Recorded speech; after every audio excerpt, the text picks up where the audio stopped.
सत श्री अकाल जी, तुसीं वेख रहे हो पंजाबी न्यूज़। मैं तुहाडे नाल हरप्रीत सिंह गिल। खबरों का विस्तार करांगे, पर सब तो पहला एक नज़र हुण तक दीआं सुर्खियां ते।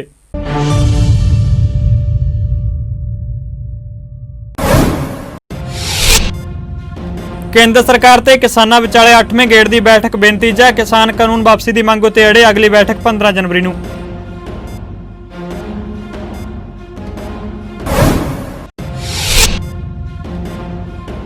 बैठक तो बाद केंद्रीय खेतीबाड़ी मंत्री नरेंद्र तोमर ने दिता बयान। कहा सरकार किसानों दी मंगां प्रति सुहिरद।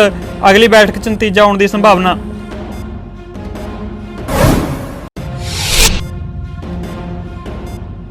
हरियाणा के मुख्यमंत्री मनोहर लाल खट्टर ने केंद्रीय गृह मंत्री अमित शाह नाल कीती मुलाकात ते किसानों के मुद्दे उत्ते कीती चर्चा।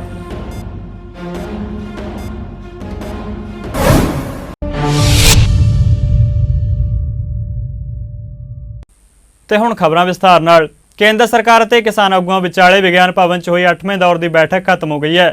करीब 3 घंटे चली है बैठक भी बेनतीजा रही। हुण दोवां धिरां विचाले 9वें दौर की अगली बैठक 15 जनवरी नूं दोपहर 12 बजे होवेगी। केंद्र के कानून रद्द न करन दे अड़ी वाले रवैये के जवाब में बैठक दौरान किसान आगूआं ने नवां नारा जां मरांगे जां जितांगे लिखती रूप च केंद्र सरकार अगे रख दिता। किसानों ने साफ कहा है कि जां तां कानून रद्द होणगे जां अपनी जान कुर्बान कर देंगे। बैठक तो बाद किसान आगूआं ने कहा कि जे केंद्र सरकार मामले के हल लई किसानों नूं छोटी कमेटी बनाउण दी तजवीज़ दित्ती है, जिस उत्ते किसान जथेबंदियां दे आगू जल्द बैठक करके कोई ना कोई फैसला लैणगे। उन्होंने कहा कि 26 जनवरी नूं साडी परेड योजना अनुसार होवेगी। जिक्रयोग है कि किसानों का अंदोलन 44वें दिन भी जारी रहा। किसानों की दिवाली, क्रिसमस और नवां साल मोर्चे दौरान दिल्ली दी सरहदां उत्ते लंघिआ ते हुण किसानों की लोहड़ी और माघी भी सड़कों उत्ते ही लंघेगी। तरीक में तरीक आते जब हम आते हैं हफ्ते की तरीक देते हैं, हम आते हैं हफ्ते की तरीक देते हैं और बात ही नहीं है कोई। सुप्रीम कोर्ट की गल की जा रही है। नहीं, एमएसपी को लेके कोई बात नहीं हुई है और कोर्ट की बात से हमने इनकार कर दिया है। हम कोर्ट की बात नहीं मानेंगे। मैं यार एक बार मैंने बोल दिया 26 को मरने के लिए आएंगे, ये हमें मारने के लिए आएंगे। हम गोलियां तैयार करें अपनी। असं इन्हों के बैरीकेड तोड़ांगे, 26 ਨੂੰ ਅਸੀਂ ਦਿੱਲੀ ਚ ਐਂਟਰੀ ਕਰਾਂਗੇ। ਇਹ ਸਾਨੂੰ ਗੋਲੀ ਮਾਰਨਗੇ, ਡੰਡੇ ਮਾਰਨਗੇ, ਹੋਰ ਕੀ ਹੋਏਗਾ। ਜੇ ਅਸਲੀ ਬੈਠਕ ਦੱਸਾਂ ਕਿੰਨਾ ਚਿਰ ਹੋ ਗਿਆ। ਪਹਿਲਾਂ ਤਾਂ ਗੱਲ ਬੇਸ਼ਿੱਟਾ ਰਹੀ ਹੈ। ਮੀਟਿੰਗ ਹੋਈ ਆ ਅੱਧਾ ਘੰਟਾ, ਉਹ ਮੰਤਰੀ ਆਪਦੇ ਕਮਰੇ 'ਚ ਬੈਠੇ ਰਹੇ ਨੇ, ਅਸੀਂ ਵੱਡੇ ਹਾਲ 'ਚ ਬੈਠੇ ਰਹੇ ਹਾਂ। ਅੱਧੇ ਘੰਟੇ ਉਹ 1.5 ਘੰਟੇ ਬਾਅਦ ਫੇਰ ਆਏ। ਉਹੀ ਗੱਲ ਅਸੀਂ ਫੇਰ ਕਹਤੀ ਵੀ ਤੁਹਾਡੀ ਗੱਲ ਬਿਲकुल नहीं ਮੰਨਾਂਗੇ ਅਸੀਂ। उधर बैठक तो बाद केंद्रीय खेतीबाड़ी मंत्री नरेंद्र सिंह तोमर ने कहा कि बैठक च 3 खेती कानूनों बाबत चर्चा हुई पर कोई नतीजा नहीं निकल सकिया। उन्हें कहा कि किसान आगुआं ते केंद्र सरकार की सहमति नाल अगली बैठक 15 जनवरी नूं दोपहर 12 बजे होवेगी। तोमर ने कहा कि असीं किसानों नूं कहा कि वह सानूं कानून वापस लैण तो इलावा कोई होर विकल्प देण, इसलिए असीं विचार करने लई तैयार हां, पर किसानों ने सानूं कोई विकल्प नहीं दिता। भारत सरकार की किसान यूनियन के साथ वार्ता 2 बजे प्रारंभ हुई। वार्ता में तीनों कानूनों से संबंधित चर्चा होती रही, लेकिन कोई निर्णय आज नहीं हो सका। सरकार का लगातार यह आग्रह रहा कि रिपील के अतिरिक्त कोई और विकल्प अगर यूनियन दे तो सरकार उस पर विचार करेगी। केंद्र सरकार ते किसान आगुआं विचाले विज्ञान भवन च 8वें दौर की बैठक हुई। किसान जथेबंदियां दे आगुआं लई दिल्ली सिख गुरुद्वारा प्रबंधक कमेटी वालों लंगर लिआंदा गया। दिल्ली कमेटी प्रधान मनजिंदर सिंह सिरसा ते सीनियर मीत प्रधान बीबी रणजीत कौर लंगर लैके पहुंचे। दोवां आगुआं ने कहा कि पिछलियां बैठकां वांग इस बार भी किसान आगुआं लई दिल्ली सिख गुरुद्वारा प्रबंधक कमेटी वालों लंगर लिआंदा गया।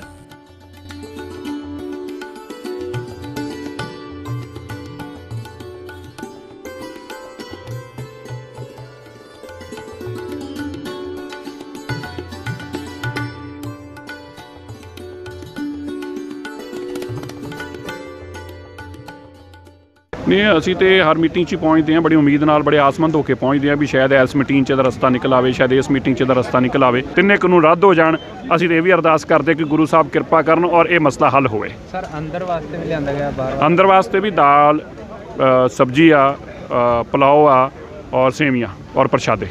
हाँ, दिल्ली सिख गुरुद्वारा प्रबंधक कमेटी वालों अज भी विज्ञान भवन जी मीटिंग चल रही है और किसानों वास्ते और जो बाहर जिन्ने भी जर्नलिस्ट पत्रकार बैठे उन्होंने वास्ते लंगर की सेवा की गई है। ये असी दाल, प्रशादे, सब्जी, मिठिया सेवियाँ, चौल, यह सारा कुछ लैके आंदा है। सर मैम मीटिंग कर रही है, की लगता है कि देखो असी तो उम्मीद करते हैं कि इन्हों का हल होना चाहिए, क्योंकि जो भी आई उम्मीद लग के आई थी कि मीटिंग का शायद कोई चंगा हल निकलेगा ताकि किसान ਇਸ ਹਾਲ ਦੇ ਵਿੱਚੋਂ ਚੰਗੇ ਭਲੇ ਹੋ ਕੇ ਆਪਣੇ ਆਪਣੇ ਘਰਾਂ ਨੂੰ ਜਾਣ ਤਾਂ ਕਿ ਖੁਸ਼ੀ ਘਰ ਜਾਣ, ਕਿਉਂਕਿ ਮੌਸਮ ਵੀ ਬਹੁਤ ਖਰਾਬ ਹੋ ਚੁੱਕਾ ਹੈ। ਬਾਰਿਸ਼, ਠੰਡ, ਸਾਰਾ ਮਾਹੌਲ ਇੱਕਦਮ ਖਰਾਬ ਹੈ। ਅੱਜ ਹਰਿਆਣਾ ਦੇ ਮੁੱਖ ਮੰਤਰੀ ਮਨੋਹਰ ਲਾਲ ਖੱਟਰ ਨੇ ਕੇਂਦਰੀ ਗ੍ਰਹਿ ਮੰਤਰੀ ਅਮਿਤ ਸ਼ਾਹ ਨਾਲ ਬੈਠਕ ਕੀਤੀ, ਜਿਸ ਦੌਰਾਨ ਉਹਨਾਂ ਕਿਸਾਨ ਅੰਦੋਲਨ ਨੂੰ ਲੈ ਕੇ ਵਿਚਾਰ ਚਰਚਾ ਕੀਤੀ। ਬੈਠਕ ਤੋਂ ਬਾਅਦ ਮਨੋਹਰ ਲਾਲ ਖੱਟਰ ਨੇ ਕਿਹਾ ਕਿ ਕਿਸਾਨਾਂ ਅਤੇ ਕੇਂਦਰ ਸਰਕਾਰ ਦਰਮਿਆਨ ਅਗਲੀ बैठक 'ਚ ਕੋਈ ना कोई हल जरूर निकलेगा। किसी कारण से आज अगर नहीं निकला होगा तो अगली जो भी कोई तारीख होगी उसके ऊपर कोई ना कोई विचार होगा, लेकिन काफ़ी विषय जब चलते हैं तो कोई ना कोई किसी न किसी नतीजे पर तो पहुंचने का कोई समाधान होने की जो आस होती है, उम्मीद होती है, तभी आगे की बैठक तारीख तय होती है। इसलिए जब आगे की बैठक तय हो रही है तो विषय बहुत हैं, केवल इन 3 कानूनों को ख़त्म करने ना करने का विषय नहीं है, उसके अंदर बहुत से प्रावधान हैं, उनके ऊपर जो बातचीत चल रही है तो कुछ ना कुछ अदल बदल संशोधन करके कोई ना कोई रास्ता निकलेगा। लेकिन सर किसान नेता कह रहे कि किसान कानून वापस लेने को उससे नीचे बात ही नहीं बनेगी। मैं कहता हूँ अगर इतना ही बात अगर होती तो अब तक ये वार्तालाप समाप्त हो गया होता। जब ये ख़त्म नहीं हुआ और हर बार यही बात निकलती है तो हो सकता है उन्होंने मीडिया में बताने के लिए यही रखा हो कि इतनी बात कहनी है, बाकी नहीं कहनी है, लेकिन बातचीत तो कहने को चलेगी। ਖੇਤੀ ਕਾਨੂੰਨਾਂ ਦੇ ਵਿਰੋਧ ਵਿੱਚ ਪਿਛਲੇ ਕਈ ਦਿਨਾਂ ਤੋਂ ਜੰਤਰ ਮੰਤਰ ਵਿਖੇ ਧਰਨੇ ਤੇ ਬੈਠੇ ਪੰਜਾਬ ਦੇ ਕਾਂਗਰਸੀ ਸੰਸਦ ਮੈਂਬਰਾਂ ਅਤੇ ਆਗੂਆਂ ਵੱਲੋਂ ਕਾਂਗਰਸੀ ਨੇਤਾ ਪ੍ਰਿਯੰਕਾ ਗਾਂਧੀ ਵਾਡਰਾ ਨਾਲ ਮੁਲਾਕਾਤ ਕੀਤੀ ਗਈ। ਆਗੂਆਂ ਅਤੇ ਪ੍ਰਿਯੰਕਾ ਗਾਂਧੀ ਵਿਚਾਲੇ ਮੁਲਾਕਾਤ ਰਾਹੁਲ ਗਾਂਧੀ ਦੀ ਰਿਹਾਇਸ਼ ਤੇ ਹੋਈ। ਦੱਸ ਦਈਏ ਕਿ ਖੇਤੀ ਕਾਨੂੰਨਾਂ ਖਿਲਾਫ ਕਾਂਗਰਸੀ ਸੰਸਦ ਮੈਂਬਰ ਰਵਨੀਤ ਬਿੱਟੂ, ਗੁਰਜੀਤ ਸਿੰਘ ਔਜਲਾ, ਜਸਵੀਰ ਸਿੰਘ ਗਿੱਲ ਡਿੰਪਾ, ਵਿਧਾਇਕ ਕੁਲਵੀਰ ਸਿੰਘ ਜੀਰਾ ਜੰਤਰ ਮੰਤਰ ਉੱਤੇ ਰੋਸ ਧਰਨਾ ਦੇ ਰਹੇ ਨੇ। ਸੰਸਦ ਮੈਂਬਰਾਂ ਨੇ ਕਿਹਾ ਕਿ ਕੇਂਦਰ ਸਰਕਾਰ ਨੂੰ ਖੇਤੀ ਕਾਨੂੰਨ ਰੱਦ ਕਰਨੇ ਚਾਹੀਦੇ ਨੇ। ਪ੍ਰਿਯੰਕਾ ਗਾਂਧੀ ਜੀ ਤੇ ਰਾਹੁਲ ਲਗਾਤਾਰ, ਆਖਰ ਉਹਨਾਂ ਦੇ ਐਮਪੀ ਬੈਠੇ ਨੇ, ਉਹ ਲਗਾਤਾਰ ਇਨ ਟੱਚ ਸੀ ਤੇ ਲਗਾਤਾਰ ਇਹ ਪੁੱਛ ਰਹੇ ਸੀ ਸ਼ੁਰੂ ਤੋਂ ਵੀ ਜਿਹੜਾ ਇਹ ਸਾਨੂੰ ਕਿਸਾਨਾਂ ਨੇ ਕਿਉਂਕਿ ਇਹ ਫੈਸਲਾ ਕੀਤਾ ਸੀ, ਕਿਉਂਕਿ ਇਹ ਸ਼ੁਰੂਆਤ ਤਾਂ ਰਾਹੁਲ ਗਾਂਧੀ ਹੋਣਾ ਨੇ ਬਹੁਤ ਵੱਡਾ ਯੋਗਦਾਨ ਪਾਇਆ ਸੀ ਤੇ ਉਹਨਾਂ ਦੇ ਸਵਾਲ ਹੁੰਦੇ ਸੀ ਵੀ ਕੀ ਸਾਨੂੰ ਉੱਥੇ ਐਜੀਟੇਸ਼ਨ 'ਚ ਜਾਣਾ ਚਾਹੀਦਾ ਜਾਂ ਕੀ ਕਰਨਾ ਚਾਹੀਦਾ, ਤੇ ਉਹ ਨਾਲ ਇਹ ਵੀ ਕਹਿੰਦੇ ਸੀ ਵੀ ਜਦੋਂ ਇਹ ਕਿਸਾਨਾਂ ਨੇ ਕਿਹਾ ਹੋਇਆ ਵੀ ਇਹਨੂੰ ਪੋਲੀਟੀਕਲ ਰੰਗ ਨਾ ਦਈਏ, ਉਹਨਾਂ ਚਿਰ ਉਹ ਬਿਲਕੁਲ ਮੈਂ ਸਮਝਦਾ ਪਿਛਲੇ 40 ਦਿਨਾਂ ਤੋਂ 45 ਦਿਨਾਂ ਤੋਂ ਉਹ ਚੁੱਪ ਸੀ, ਉਡੀਕ ਰਹੇ ਸੀ। ਤੇ ਉਹ ਵੀ ਇੱਕ ਮਾਂ ਹੈ, ਉਹ ਵੀ ਇੱਕ ਭੈਣ ਆ, ਤੇ ਰੋਜ਼ ਉਹ ਅੱਜ ਕਹਿੰਦੇ ਵੀ ਮੇਰਾ ਹੁਣ ਸਬਰ ਆ ਜਿਹੜਾ ਉਹ ਟੁੱਟ ਗਿਆ। ਰੋਜ਼ ਇੰਨੀਆਂ ਸ਼ਹਾਦਤਾਂ ਹੋ ਰਹੀਆਂ ਤੇ ਸਰਕਾਰ ਹਿੱਲ ਨਹੀਂ ਰਹੀ, ਤੇ ਅੱਜ ਉਹਨਾਂ ਨੇ ਇਹ ਸਲਾਹ ਕਰਨ ਲਈ ਵੀ ਆਉਣ ਵਾਲੇ ਦਿਨਾਂ 'ਚ ਇੱਕ ਵੱਡੀ ਰੂਪ ਰੇਖਾ, ਜੇ ਅੱਜ 8 'ਚ ਫੈਸਲਾ ਨਹੀਂ ਹੁੰਦਾ ਤੇ ਕਾਂਗਰਸ ਪਾਰਟੀ ਰਾਹੁਲ ਗਾਂਧੀ ਤੇ ਪ੍ਰਿਯੰਕਾ ਜੀ ਬਹੁਤ ਬੜੀ ਇੱਕ ਰਣਨੀਤੀ ਬਣਾ ਕੇ ਵੀ ਕਿਸ ਤਰੀਕੇ ਨਾਲ ਸਰਕਾਰ ਦਾ ਮੂੰਹ ਮੋੜਿਆ ਜਾਵੇ, वो आने वाले दिनों च बनेगी। आज दी 8 तो बाद देखिए, वो तो धरना ही हमारा पार्लियामेंट सेशन बनाने के लिए शुरू है, वो तो पार्टी की सब बात पहले से ही ध्यान में है। तो जो अगली रणनीति है वो तो बाद में है। सबसे पहले तो किसानों की रणनीति है, और पार्लियामेंट सेशन बुलाएंगे तो तभी तो कानून कैंसिल कर पाएंगे। लेकिन आज जो प्रियंका जी से बात हुई है, उससे जो किसान संघर्ष चल रहा है, उससे हमारी पार्टी की नीति बिल्कुल स्पष्ट जो पहले दिन से है। जैसे राहुल जी ने पंजाब में ट्रैक्टर मार्च निकाला था, उससे लेकर आज तक की जो स्पष्ट नीति है उस पर हमने चर्चा की है कि कैसे किसान जो इतनी ठंड में बैठा हुआ है और वो चिंतित है इस बात के लिए कि जो मोदी जी का जो अड़ियल रवैया है, जो उनकी डिक्टेटरशिप है, इसके ऊपर पार्टी कैसे आगे आने वाले समय में काम करे। ਅੱਜ बड़ी विस्तार ਤੇ ਨਾਲ ਲੰਬੀ ਗੱਲਬਾਤ ਹੋਈ ਜਿਹੜੀ ਪ੍ਰਿਯੰਕਾ ਜੀ ਨਾਲ, ਜਿਹੜੀ ਹਿੰਦੁਸਤਾਨ ਸਰਕਾਰ ਦੀ ਨਕਾਰਾਤਮਕ ਨੀਤੀ ਹੈ, ਜਿਹੜੀ ਇਹਨਾਂ ਦੀ ਕਿਸਾਨ ਨੂੰ ਰੋਲਣ ਦੀ, ਕਿਸਾਨ ਨੂੰ ਲੁੱਟਣ ਦੀ, ਕਿਸਾਨ ਨੂੰ ਮਾਰਨ ਦੀ ਨੀਤੀ ਆ, ਉਸ ਬਾਰੇ, ਉਸ ਦੇ ਹੱਲ ਬਾਰੇ ਬੜਾ ਜਿਹੜੀ ਵਧੀਆ ਚਰਚਾ ਹੋਈ। ਪਹਿਲਾਂ ਤਾਂ ਪ੍ਰਿਯੰਕਾ ਜੀ ਨੇ ਜਿਹੜੇ 60 ਲੋਕ ਇਸ ਅੰਦੋਲਨ 'ਚ ਮਾਰੇ ਗਏ, ਉਹਨਾਂ ਦੇ ਪਰਿਵਾਰਾਂ ਲਈ ਆਪਣੀ ਸਹਾਨੁਭੂਤੀ ਜ਼ਾਹਿਰ ਕੀਤੀ ਅਤੇ ਨਾਲ ਹੀ ਸਾਨੂੰ ਕਿਹਾ ਕਿ ਤੁਸੀਂ ਤਕੜੇ ਹੋ ਕੇ ਕਿਸਾਨ ਲਈ ਲੜਾਈ ਲੜਨੀ ਆ। ਕਾਂਗਰਸ ਪਾਰਟੀ ਕਿਸਾਨ ਦੇ ਨਾਲ ਹੈ, ਤੁਹਾਡੇ ਨਾਲ ਹੈ, ਨਾ ਝੁਕਣਾ ਵਾ ਅਤੇ ਨਾ ਇਹਨਾਂ ਤੋਂ ਡਰਨਾ। ਦੂਸਰੀ ਉਹਨਾਂ ਨੇ ਜਿਹੜੀ ਸਭ ਤੋਂ ਵੱਡੀ ਗੱਲ ਜਿਹੜੀ ਉਹਨਾਂ ਨੇ ਇਹ ਗੱਲ ਕਹੀ ਹੈ ਕਿ ਸਾਨੂੰ ਇਹ 3 ਬਿੱਲ ਰੱਦ ਕਰਾਉਣ ਤੋਂ ਇਲਾਵਾ ਹੋਰ ਕੋਈ ਚੀਜ਼ ਜਿਹੜੀ ਆ ਮਨਜ਼ੂਰ ਨਹੀਂ, ਤੇ ਉਹਨਾਂ ਨੇ ਇਹ ਗੱਲ ਕਹੀ। ਉਧਰ ਸ਼੍ਰੀ ਅਕਾਲ ਤਖਤ ਸਾਹਿਬ ਦੇ ਕਾਰਜਕਾਰੀ ਜਥੇਦਾਰ ਸਿੰਘ ਸਾਹਿਬ ਗਿਆਨੀ ਹਰਪ੍ਰੀਤ ਸਿੰਘ ਨੇ ਕਿਸਾਨ ਅੰਦੋਲਨ ਬਾਬਤ ਪ੍ਰਤੀਕਿਰਿਆ ਦਿੱਤੀ ਹੈ। ਉਹਨਾਂ ਕਿਹਾ ਕਿ ਕੇਂਦਰ ਸਰਕਾਰ ਨੂੰ ਕਿਸਾਨਾਂ ਦੀ ਮੰਗ ਮੰਨਣੀ ਚਾਹੀਦੀ ਹੈ। ਇਸ ਮੌਕੇ ਉਹਨਾਂ ਕਿਸਾਨ ਅੰਦੋਲਨ 'ਚ ਸ਼ਿਰਕਤ ਕਰਨ ਵਾਲਿਆਂ ਨੂੰ ਸ਼ਾਂਤਮਈ ਮਾਹੌਲ ਬਣਾਈ ਰੱਖਣ ਦੀ ਅਪੀਲ ਕੀਤੀ। ਇਸ ਵਕਤ ਪੂਰਾ ਸਿਖਰ ਦੇ ਉੱਤੇ ਇਹ ਅੰਦੋਲਨ ਪਹੁੰਚਿਆ ਹੋਇਆ ਹੈ ਤੇ ਬੜੀ ਹੀ ਸੰਜੀਦਗੀ ਤੋਂ ਕੰਮ ਲੈਣ ਦੀ ਇਸ ਵਕਤ ਬੜੀ ਵੱਡੀ ਲੋੜ, ਖਾਸ ਤੌਰ ਦੇ ਉੱਤੇ ਜਿਹੜੇ ਅੰਦੋਲਨ ਦੇ ਜਿਹੜੇ ਜ਼ਿੰਮੇਵਾਰ ਆਗੂ ਨੇ, ਉਹਨਾਂ ਨੂੰ ਬੜਾ ਹੀ ਸੋਚ ਸਮਝ ਕੇ ਸੰਜੀਦਗੀ ਦੇ ਨਾਲ ਫੈਸਲਾ ਲੈਣ ਦੀ ਜਿਹੜੀ ਹੈ ਜ਼ਰੂਰਤ ਹੈ, ਕਿਉਂਕਿ ਸਾਰਿਆਂ ਦੀਆਂ ਨਜ਼ਰਾਂ ਜਿਹੜੀਆਂ ਨੇ ਉਹਨਾਂ ਆਗੂਆਂ ਦੇ ਉੱਤੇ ਟਿਕੀਆਂ ਹੋਈਆਂ ਨੇ ਤੇ ਸਰਕਾਰ ਜਿਹੜੀ ਹੈ ਇਹਨੂੰ ਵੀ ਚਾਹੀਦਾ ਹੈ ਕਿ ਜਿਹੜੀਆਂ ਵੀ ਇਹਨਾਂ ਦੀਆਂ ਵਾਜਬ ਮੰਗਾਂ ਨੇ ਉਹਨਾਂ ਵੱਲ ਜਿਹੜਾ ਧਿਆਨ ਦੇਵੇ ਤੇ ਕਿਹੜਾ ਮਸਲਾ ਹੈ ਜਿਹਦਾ ਗੱਲਬਾਤ ਦੇ ਨਾਲ ਹੱਲ ਨਹੀਂ ਨਿਕਲਦਾ। ਪੰਜਾਬ ਦੇ ਕੈਬਨਿਟ ਮੰਤਰੀ ਤ੍ਰਿਪਤ ਰਜਿੰਦਰ ਸਿੰਘ ਬਾਜਵਾ ਨੇ ਕਿਹਾ ਕਿ ਖੇਤੀ ਕਾਨੂੰਨਾਂ ਨੂੰ ਲੈ ਕੇ ਚੱਲ ਰਹੇ ਅੰਦੋਲਨ ਦਾ ਖਾਤਮਾ ਹੋਣਾ ਚਾਹੀਦਾ। ਉਹਨਾਂ ਕਿਹਾ ਕਿ ਕੇਂਦਰ ਸਰਕਾਰ ਨੂੰ ਕਿਸਾਨਾਂ ਦੀ ਜਾਇਜ਼ ਮੰਗ ਮੰਨਣੀ ਚਾਹੀਦੀ ਹੈ। ਦੱਸ ਦੇਈਏ ਕਿ ਤ੍ਰਿਪਤ ਰਜਿੰਦਰ ਸਿੰਘ ਬਾਜਵਾ ਬਟਾਲਾ ਦੇ ਕਸੂਰ ਨਾਲੇ ਦੇ ਦੋਹਾਂ ਕਿਨਾਰਿਆਂ ਉੱਤੇ ਬਣਨ ਵਾਲੀ ਸੜਕ ਦੇ ਨਿਰਮਾਣ ਕਾਰਜ ਦਾ ਨੀਂਹ ਪੱਥਰ ਰੱਖਣ ਲਈ ਪਹੁੰਚੇ ਸਨ। ਇਸ ਉੱਤੇ ਤਕਰੀਬਨ 19 ਕਰੋੜ ਰੁਪਏ ਖਰਚੇ ਜਾਣਗੇ। ਹੁਣ ਗੱਲ ਦਾ ਹੱਲ ਹੋਣਾ ਚਾਹੀਦਾ। ਸਰਕਾਰਾਂ ਨੂੰ ਲੋਕਾਂ ਵੱਲ ਦੇਖ ਕੇ ਜੇ ਕਦਮ ਪਿਛਾਂ ਚੁੱਕਣਾ ਪਏ ਤਾਂ ਕੋਈ ਹਰਜ ਨਹੀਂ। ਲੜਾਈ ਲੰਬੀ ਹੋ ਗਈ ਆ ਤੇ ਹੱਲ ਨਿਕਲਣਾ ਚਾਹੀਦਾ। ਦੋਵਾਂ ਧਿਰਾਂ ਨੂੰ ਸੋਚਣਾ ਚਾਹੀਦਾ ਵੀ ਬਹੁਤੀ ਲੰਬੀ ਲੜਾਈ 'ਚ ਬਹੁਤਾ ਚੰਗਾ ਕੰਮ ਨਹੀਂ ਨਿਕਲਦਾ। ਇਹ ਜੀ ਜਿਹੜਾ ਸ਼ਹਿਰ 'ਚੋਂ ਕਸੂਰ ਨਾਲਾ ਲੰਘਦਾ, ਜਿਹਨੂੰ ਹਸਲੀ ਵੀ ਕਹਿ ਦਿੰਦੇ ਆ, ਇਹ ਸ਼ਹਿਰ 'ਚ ਇਹਨੂੰ ਚੈਨਲਾਈਜ਼ ਕਰਕੇ ਦੋਵੇਂ ਕਿਨਾਰੇ ਪੱਕੇ ਕਰਤੇ ਜਾਣਗੇ ਥੱਲੇ ਤੱਕ ਤੇ 19 ਕਰੋੜ ਦਾ ਪ੍ਰੋਜੈਕਟ ਹੈ। ਇਹ ਕਾਨੂੰਨ ਰੋਡ ਤੋਂ ਲੈ ਕੇ ਬਟਾਲੇ ਬਾਈਪਾਸ ਤੱਕ ਚੱਲੇਗਾ। ਸਾਰੇ ਸ਼ਹਿਰ 'ਚੋਂ ਦੀ ਇਹ ਦੋਵੇਂ ਪਾਸੇ ਪੱਕੇ ਕੀਤੇ ਜਾਣਗੇ। ਕੈਪਟਨ ਅਮਰਿੰਦਰ ਸਿੰਘ ਹੋਰਾਂ ਦੀ ਕਿਰਪਾ ਹੋਈ ਆ, ਉਹਨਾਂ ਨੇ ਪੈਸੇ ਅਲਾਟ ਕੀਤੇ ਮਨਪ੍ਰੀਤ ਜੀ ਦੀ ਤੇ ਸਾਡੇ ਇਹ ਪ੍ਰੋਜੈਕਟ ਇਰੀਗੇਸ਼ਨ ਮਿਨਿਸਟਰ ਸਾਹਿਬ ਸਖਤ ਸਰਕਾਰੀਆ ਜੀ ਦੇ ਦੇਖ ਰੇਖ ਥੱਲੇ ਬਣਨਾ। ਇਰੀਗੇਸ਼ਨ ਮਹਿਕਮਾ ਕਰ ਰਿਹਾ ਵਾ, ਸੋ ਉਹਨਾਂ ਦੀ ਕਿਰਪਾ ਨਾਲ ਪੈਸੇ ਮਨਜ਼ੂਰ ਹੋਏ ਨੇ। ਇਹਦੇ ਨਾਲ ਦੋਵੇਂ ਪਾਸੇ ਅਸਲੀ ਦੇ ਦੋਵੇਂ ਕੰਢੇ ਜਿਹੜੇ ਨੇ 15 ਤੋਂ 20 ਫੁੱਟ ਜਿਹੜੇ ਨੇ ਚੌੜੇ ਹੋ ਜਾਣੇ। ਉੱਪਰ ਸੜਕ ਵੀ ਬਣ ਜਾਏਗੀ ਦੋਵੇਂ ਪਾਸੇ।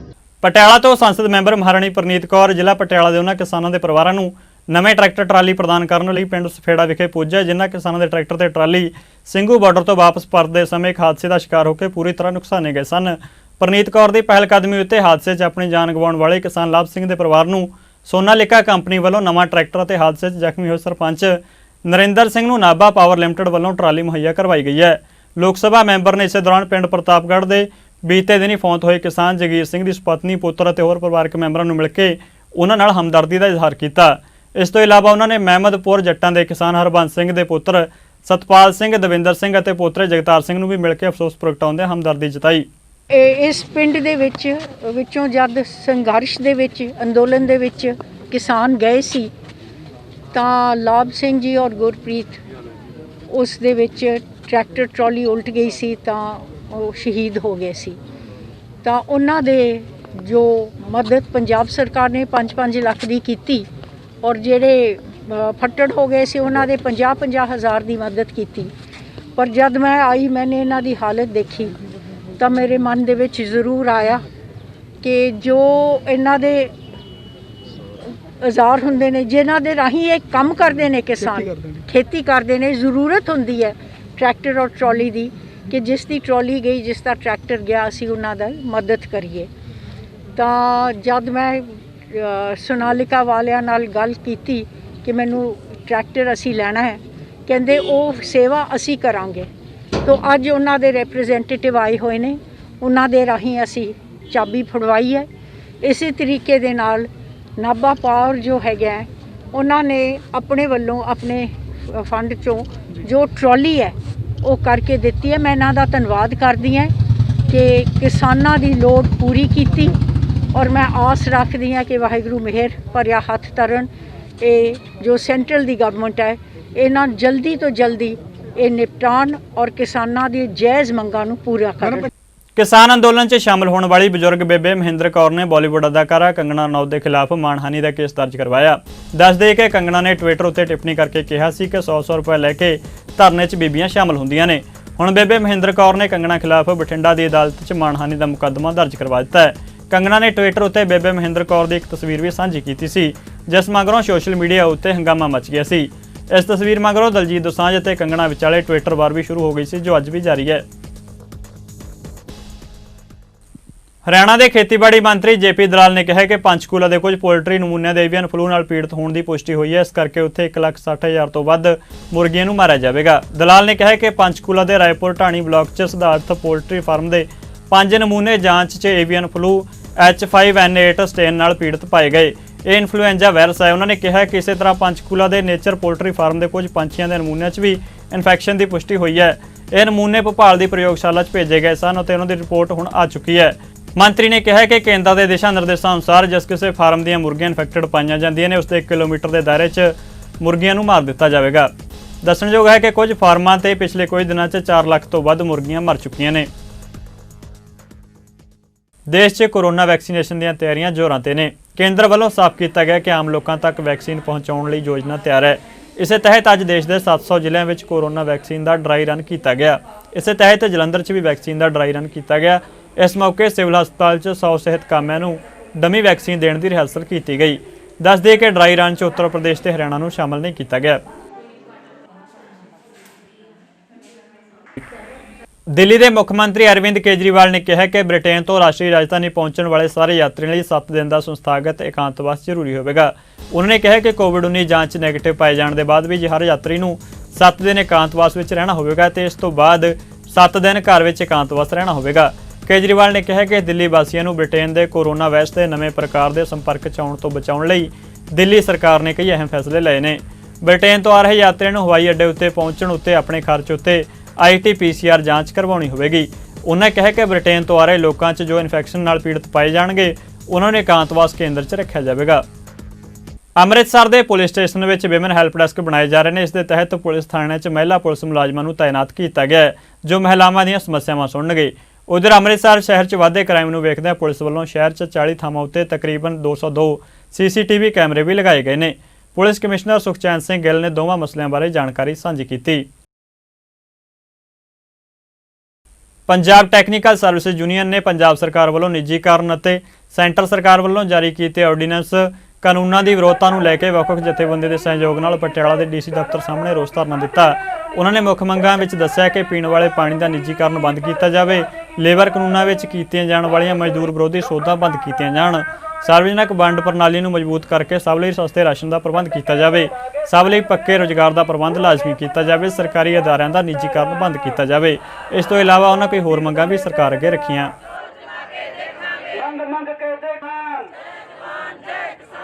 ਨਵਾਂ ਸ਼ਹਿਰ 'ਚ ਵਿਜੀਲੈਂਸ ਦੇ DSP ਸੁਖਵਿੰਦਰ ਸਿੰਘ ਦੀ ਅਗਵਾਈ ਵਿੱਚ ਪੁਲਿਸ ਪਾਰਟੀ ਨੇ ਰਾਹੋਂ ਦੇ PCR ਦੀ ਡਿਊਟੀ ਕਰਦੇ ਹਰਜੀਤ ਸਿੰਘ ਨੂੰ 4500 ਰੁਪਏ ਰਿਸ਼ਵਤ ਲੈਂਦਿਆਂ ਰੰਗੇ ਹੱਥੀਂ ਫੜ ਲਿਆ। DSP ਸੁਖਵਿੰਦਰ ਸਿੰਘ ਨੇ ਪੱਤਰਕਾਰਾਂ ਨੂੰ ਦੱਸਿਆ ਕਿ ਪਿੰਡ ਕਾਲੋਂ ਦੇ ਬਲਵਿੰਦਰ ਸਿੰਘ ਨੇ ਸ਼ਿਕਾਇਤ ਕੀਤੀ ਸੀ ਕਿ ਥਾਣੇਦਾਰ ਉਹਨਾਂ ਕੋਲੋਂ ਕਿਸੇ ਕੇਸ ਲਈ 4500 ਰੁਪਏ ਦੀ ਰਿਸ਼ਵਤ ਦੀ ਮੰਗ ਕਰਦਾ ਹੈ, ਜਿਸ ਉੱਤੇ ਵਿਜੀਲੈਂਸ ਵਿਭਾਗ ਨੇ 2 ਸਰਕਾਰੀ ਗਵਾਹਾਂ ਦੇ ਸਾਹਮਣੇ ਮੁਲਜ਼ਮ ਨੂੰ ਰਿਸ਼ਵਤ ਲੈਂਦਿਆਂ ਕਾਬੂ ਕਰ ਲਿਆ। ਉਹਨਾਂ ਦੱਸਿਆ ਕਿ ਰਾਹੋਂ ਦੇ ਲੋਕਾਂ ਕੋਲੋਂ ਪਤਾ ਚੱਲਿਆ ਕਿ ਥਾਣੇਦਾਰ ਦਾ ਇਲਾਕੇ ਵਿੱਚ ਰਿਕਾਰਡ ਚੰਗਾ ਨਹੀਂ ਸੀ ਤੇ ਇਸ ਨੂੰ ਰਿਸ਼ਵਤ ਲੈਣ ਦੀ ਬੁਰੀ ਆਦਤ ਸੀ। ਖਬਰਾਂ ਦੇ ਇਸ ਬੁਲੇਟਿਨ ਵਿੱਚ ਫਿਲਹਾਲ ਇੰਨਾ ਹੀ। ਮੈਨੂੰ ਦਿਓ ਇਜਾਜ਼ਤ। ਧੰਨਵਾਦ।